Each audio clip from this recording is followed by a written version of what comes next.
Aitäh teile, kes te täna kõik olete siia tulnud. Teie olete kõige suuremad Eestimaa kangelased. Sest nagu me kõik teame, siis meeleavalduste korraldamine ei ole Eestis lihtne, sest midagi ei ole teha. Inimesed ei tule välja. Me oleme väga palju oma mugavustsoonis Facebookis, kus kõik on väga kõvad sõnavõtjad. Aga ma tänan ka kõiki neid, kes on kirjutanud, et täna on tööpäev ja kahjuks ei saa tulla, aga nad on meiega.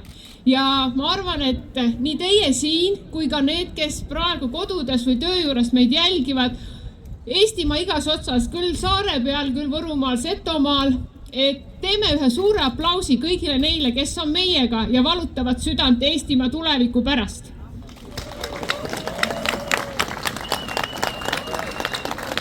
Täna on siin väga palju öeldud ja kahjuks on veel väga palju öelda, aga on üks väga põhimõtteline asi, mille eest me siin seisame. Ja me seisame selle eest, et siis, kui Eesti valitsust enam Eesti rahvas ei usalda, siis riigimehelik on võtta vastutus, astuda tagasi ja anda valitsusele uuele valitsusele võimalus, anda rahvale võimalus enda tahet näidata läbi valimiste. Need valimised, mis möödusid tegelikult valede taustal, sest juba siis oli teada, miks Eesti 200 ei peaks üldse saama Riigikokku. Juba siis oli teada, et tuleb suur maksuralli, kuid kõike seda hoiti ära, valetati inimestele.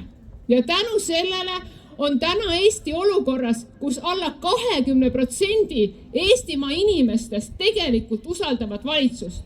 Mis tähendab seda, et need ministrid, kes teevad otsuseid, mitte meile, vaid meie tulevikule, meie lastele, ei ole saanud meilt seda mandaati.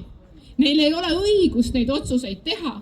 Ja see arrogantsus ja ülbus, mis kõigest sellest vastu vaatab, on minu jaoks väga ohtlik. Sest teate, mis see teeb? See annab eeskuju meie noortele. See annab eeskuju, et kui ma olen ülbe, siis ma võin. Üks asi on põhiseadus ja seaduse järgimine. Teine on elementaarne viisakus, elementaarne käitumine, mis on inimlik. Ja kui see inimlikkus kaob ära, siis ühiskonda koos ei hoia mitte ühegi seadusega. Ja selle poole me oleme praegu teel. Ja mul on väga hea meel, et teid täna on siin niigi palju, sest see annab lootust, et see inimlikkus, viisakus ja elementaarsed inimlikud käitumisreeglid on veel Eestimaa inimeste jaoks olulised. Me hindame neid ja me kõik seisame selle eest, et võimalikult kiiresti kogu see uudiste vaht, väga värvikate sõnavõttude vaht, mis ei maksa mitte midagi. Jälle hommikul kuulame, kuidas majandus hakkab kasvama ja kuidas kohe hakkab midagi juhtuma.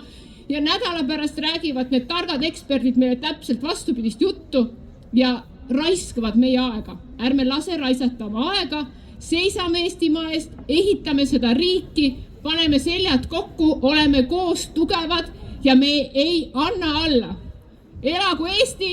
Ja valitsus, astu tagasi!